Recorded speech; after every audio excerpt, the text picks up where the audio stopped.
जब ये कि अब हमारी बास की तो व्यवस्था थी नहीं, गरीब बाबा जी तो ऊपर जाकर मदन मोहन जी का मंदिर है ना, ऊपर शिखर के पास, दोपहर का समय था।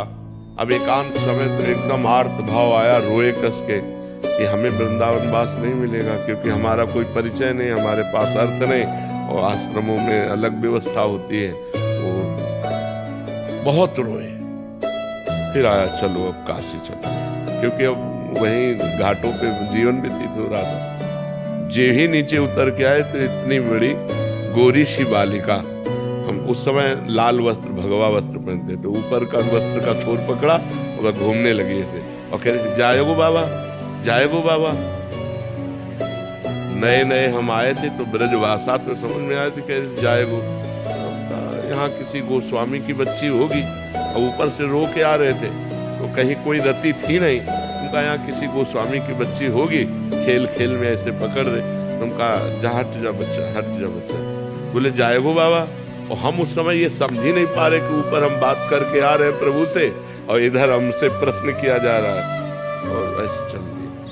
जो ही हम गए तो जिस आश्रम में रुके थे वहां एक संत खड़े थे। उन्होंने कहा बाबा तुमको बुलाया है। तो हम तो जानते नहीं। बोले तुम्हें देखा है, वो बुला रहे हैं। तो किस लिए? बोले आप चलो। तो उन्हीं के साथ चले गए। तो उन्होंने गौशाला थी और एक कमरा बना हुआ था बहुत बढ़िया। बोले यहाँ दूध पियो, मठा पियो आराम से और यहाँ रह जाओ। हम कहे तो भगवान के तब हमें एकदम वापस ध्यान आया कि जाएगो बाबा। हम कहे तो श्री जी थी, भागे वहां, दौड़ के गए, आसपास पूछा, वहां कोई गोस्वामी पर कर नहीं रहता, वहां तो सब संत जन रहते। अरे हम कहा यार धोखा हो गया।